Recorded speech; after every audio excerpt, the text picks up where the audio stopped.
Hello, this is a bit of an unexpected video for me. I'm in the process of editing two different videos that I'm going to upload fairly soon, but they're a little bit more complicated than this. But the reason for this one is that 4 days ago the Civil Aviation Authority, the CAA, announced their plans for registration for drones and model aircraft flying, and their website is now live and you're able to do it. The drop dead date, if you like, or the date when you must do it all, is by the end of November 2019. And if you haven't done it by then it's illegal to fly your aircraft or drone. So the purpose of this video is to encourage you to register, because I think it's going to get quite busy near the end of the period. I decided the day after they launched their website to go on and get my license. And there's two things you need. You need your flyer ID, and they'll send you the ID once you've passed the test, and that enables you to fly a drone safely. And you need your operator ID, and that gives you a different number which allows you to operate the drone. So if you're just an operator of a drone, then you need that one. But can I encourage you to get both of them, because it's a fairly simple process to take and to do. I went online and I read the instructions first of all, which kind of take you through the basics of drone flying, and then I went down and registered to take the test to fly. And the test itself is 20 questions, and they're all multiple choice. Now the interesting thing with it is that they're not time limited. A lot of these tests I've done online are time limited, not for this but for other subjects, and you have a certain period to do it. Excuse me, I got hiccups. But on this one it's not time limited, and you can take it as many times as you like. It's not that difficult, but it makes you think, and I think the whole idea of this is to make you think about your safety and the safety of others when you're flying an unmanned aircraft. You have to think about each question, and you don't have to get all of them right. I didn't get all of them right. I think I dipped on 2, and they were silly mistakes. And I did it once, and I got my application complete certificate, and my drone IDs, and my flyer ID, and I was quite pleased with that. Once you have your ID, there's another page on here which tells you about actually printing out your numbers.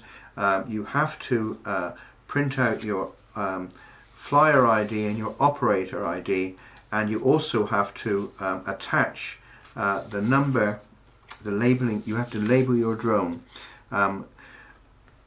with your operator ID, and you have to do that for all the equipment that you fly, model aircraft or drones. Now I've got 2 drones here.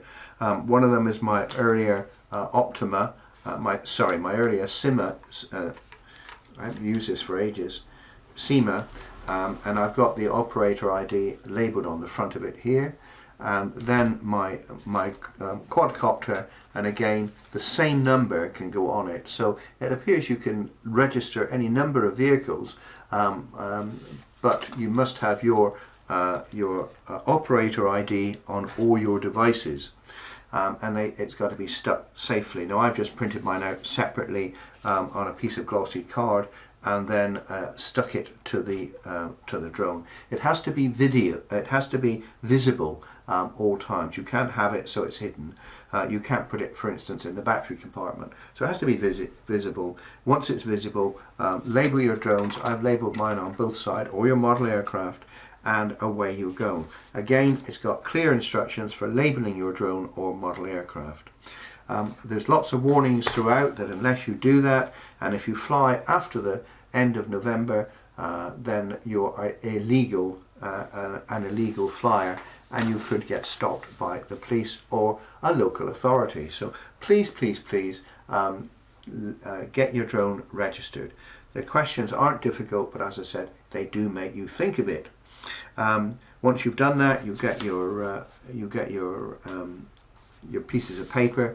I'm going to laminate mine and keep it with my drone wherever I go when I fly. And the other one, the labels are stuck on. There's lots of other information there about registering a child under 13 years as a flyer, and registering as a non-flyer operator, a non-flying operator. It's all on there. I'm not going to go through it. The next little bit of this video shows some of the pages from that website. Yeah, it's all done and dusted as far as I'm concerned. So happy flying, and get registered as soon as you can. You must have 2 registrations in place before you fly a drone or model aircraft. That's 250 grams to 20 kilograms. Anyone who will fly must pass the theory test to get a flyer ID. The person that's responsible for the drone or model aircraft must register to get an operator ID. So you need both of those things in place. If we look down, it is against the law to fly without passing the test or registering. So it's fairly stringent on that, and as I say, we've got till the end of November to do it. Labelling your drone or model aircraft. If you're responsible for a drone or model aircraft, you must label it with your operator ID. It says if it's less than that, you don't need to register, or if you're flying in a securely netted area. But you must still follow the rules and regulations when you fly. And then it goes on to other things that we might fly, and about commercial use, which I'm not going to deal with here. So that's that page. So let's go back now to the page previous to this, and see a little bit about the drone and model aircraft code. Now, it does recommend that you read the code before you take the test, and I actually did that, and it was really quite important, because although you have actually 20 multiple choice questions to answer, and although they're not difficult, they're not absolutely obvious, and it makes you think about them.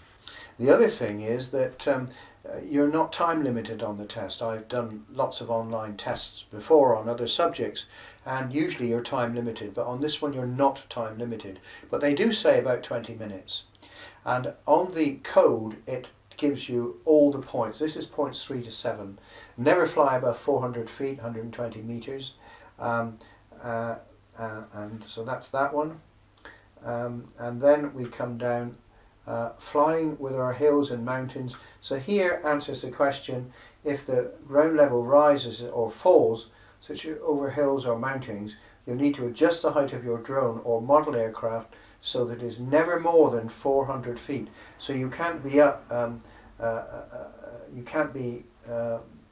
more than 400 feet. Never fly more than 400 feet above the surface. Keep the right distance from people or property, and it tells you all of those. Never fly closer to people more than 50 meters. Even when your drone is more than 50 meters away, it is safer to avoid hovering directly over them. You're responsible for flying safely wherever you fly. During takeoff and landing, you can fly down to a distance of 30 meters, and it's all done very clearly with very good graphics. And actually, I'm quite impressed with their website.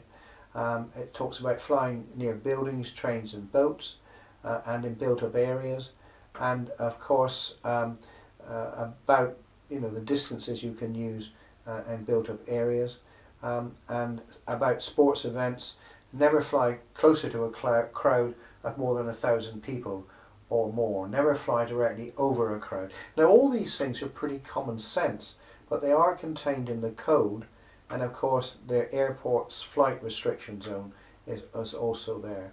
And also check and follow any flight restrictions. So there are a number of websites that you can, the NATS drone websites will let you know when areas are restricted or not being able to fly in.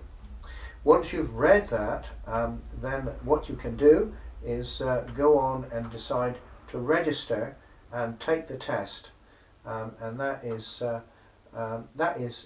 it took me half an hour, and I didn't get them all right, but you only need, I think it's 16 to pass.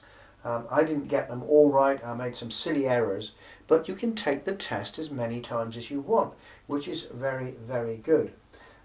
So if I go on to register and take the test to fly, I go on to here, prepare for the theory test, so we need to prepare that, register and take the test to fly. You must be at least 18 years old to get an operator ID. You must be at least 13 years old to get a flyer ID. So there you have to be with an operator who's over 18, but you can fly it under the age of 18 providing you get a flyer ID. And it's a good idea to make sure you prepare for the test. We recommend reading the drone and model aircraft code before you start. The test has 20 multiple choice questions, and you should allow yourself at least 20 minutes to complete the test. You can take the test as many times as you like. And then it goes on about being responsible for drones and start now. Well, thank you for watching this short video. I hope it's been of some use to you. There are lots of other videos regarding the CAA registration. Please get as much information as you can, but it's not a difficult process, and the great thing about it, it's only £9 to register, not the £16 or £18 as was first mooted. So for £9 for a year, I don't think it's bad value. The other thing is, once you've got your registration number on your device, on your aircraft or on your drone, if you lose your drone, they're going to operate a drone retrieval service, so that all you have to do, if someone finds a drone or if you find a drone, all you have to do is contact the CAA, give them the registration number, and they will contact the owner and help you retrieve your lost device. So that's a positive thing as well. So £9 for all of that isn't too bad at all. Thank you for watching, and as always, take care.